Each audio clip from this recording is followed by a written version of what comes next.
Hi, my name is Margaret Martin. Welcome back to Melio Guide. Today's tutorial is going to cover Stop the Stoop. And what are some of the unsafe movements that can lead to fractures of your vertebrae if you have low bone density or osteoporosis.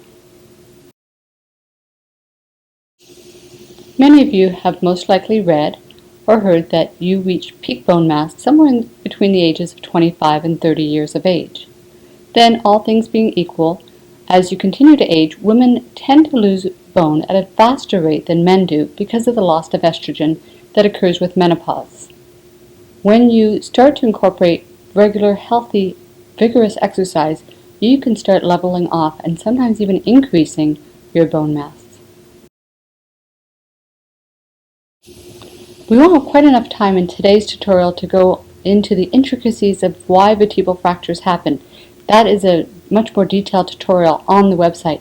However, you should know that certain movements, especially movements of flexion, movements that bring you into a rounded back, sit-ups, toe touches, all of these types of motions have been shown in studies going way back to 1984 that they will greatly increase your risk of vertebral fractures.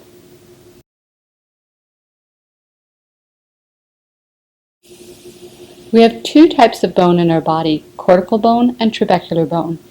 And it is shown that the inside of the vertebral body of the spine has a much higher percentage of trabecular bone than most other parts of your body.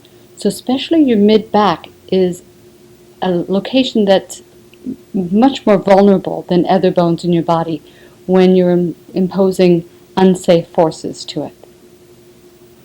Once you have one vertebral fracture, the forces in your spine actually start to change, the forces above and below the fracture site.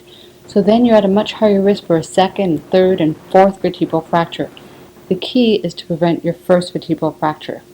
Now, if you're listening to this and you've already had a vertebral fracture or compression fracture, all hope is not lost, because studies show that by doing safe and effective extension exercises where you're building the muscles of your spine will greatly reduce the rate of a second and third fracture.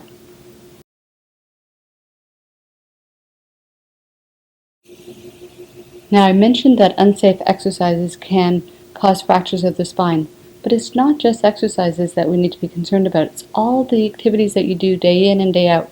How you lift up your grandchild, how you feed your dog, how you pick up your groceries. All those movements can cause micro trauma to your spine or not. So learning to move with safe body mechanics is an important part of the Melio Guide program.